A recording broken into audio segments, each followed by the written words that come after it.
वहीं कांग्रेस ने नए प्रदेश प्रभारी कांग्रेस के अब एक दिवसीय मध्य प्रदेश के दौरे पर हैं, जहां भंवर जितेंद्र सिंह प्रदेश प्रभारी नियुक्त होने के बाद आज पहली बार भोपाल आए हैं। पीसीसी मुख्यालय में पार्टी कार्यकर्ताओं और नेताओं से आज वो मुलाकात करेंगे, जहां प्रदेश अध्यक्ष जीतू पटवारी के साथ ही प्रदेश स्तरीय बैठक में वो शामिल होंगे। लोकसभा चुनाव की तैयारियों को लेकर प्रदेश प्रभारी यहां पर संगठन की समीक्षा करेंगे और राजधानी भोपाल वो पहुंच चुके हैं। ऐसे में भंवर जितेंद्र सिंह प्रदेश प्रभारी नियुक्त होने के बाद पहली बार भोपाल आए हैं, जहां पीसीसी कार्यालय में उनकी यहां पर बैठक होगी, कार्यकर्ताओं से मुलाकात होगी, जहां प्रदेश अध्यक्ष जीतू पटवारी के साथ ही प्रदेश स्तरीय बैठक में वो शामिल होंगे। और प्रखर लगातार हमारे साथ बने हुए। प्रखर, जिस तरह से लगातार चर्चा चल रही थी, भंवर जितेंद्र सिंह भोपाल पहुंच चुके हैं, बैठकों का दौर यहां पर आज से शुरू हो जाएगा। ये बिल्कुल, देखिए बैठकों का दौर लगातार कांग्रेस में जारी है, लेकिन अब भंवर जितेंद्र सिंह जो प्रदेश के नए प्रभारी नियुक्त किए गए हैं वो आज पहुंचे हैं तमाम प्रदेश के पदाधिकारियों से। जैसे मैं पहले भी कह रहा था कि प्रदेश के तमाम पदाधिकारियों से, जिला कांग्रेस के नेताओं से मुलाकात करेंगे।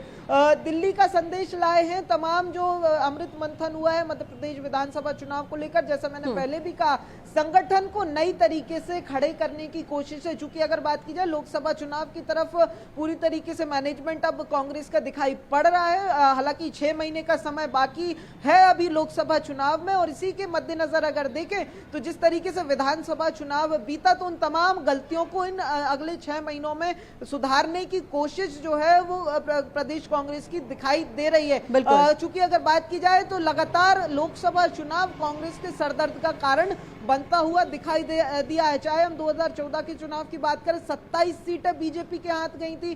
2019 के चुनाव में 28 सीटें गई थी, यानी कि बीजेपी को 1 सीट का नुकसान और कांग्रेस को 1 गढ़ का नुकसान, यानी कि गुना जो लंबे समय से कांग्रेस का गढ़ था।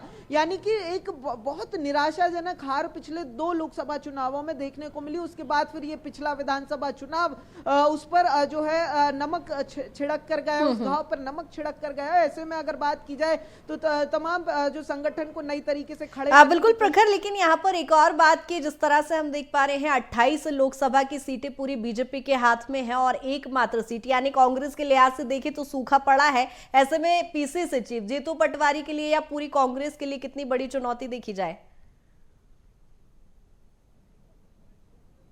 देखिए बिल्कुल, लोकसभा चुनाव लगातार मध्य प्रदेश में कांग्रेस के किसी भी अध्यक्ष के लिए, चाहे हम कमलनाथ की बात करें या फिर उसके पहले के अध्यक्षों की बात करें, लगातार एक बड़ी चुनौती बनता हुआ दिखाई दिया था। लेकिन अगर बात करें इस बार जो चुनौती कुछ ज्यादा ही बड़ी दिखाई पड़ रही है, क्योंकि अगर बात की जाए जीतू पटवारी के सामने कई सारी चुनौतियां एक साथ में खड़ी हुई है। चूंकि युवा एक चेहरा वो पार्टी का है, युवा अध्यक्ष बनाया गया है। ऐसे में अगर बात की जाए तो सबसे बड़ी चुनौती अगर देखें तो पार्टी के भीतर ही जीतू पटवारी के लिए सबसे बड़ी चुनौती दिखाई पड़ेगी। जो सीनियर नेताओं और युवा नेताओं का एक सामंजस्य बैठाना होगा, एक बड़ी चुनौती जीतू पटवारी के सामने एक तो यही पार्टी के अंदर बनेगी, वहीं दूसरी तरफ अगर देखें तो जनता के बीच में भी बड़ी चुनौती हमने देखा। चूंकि जिस तरीके से विधानसभा चुनाव रहा, विधानसभा चुनाव की बात देखिए कृतिका बार बार इसलिए भी करनी जरूरी हो जाती है चूंकि जिस तरीके से बीजेपी को बड़ा प्रचंड बहुमत 163 सीटों का मिला है, वो कहीं ना कहीं लोकसभा पर इंपैक्ट डालेगा। हालांकि दोनों ही चुनावों के मुद्दे अलग होते हैं,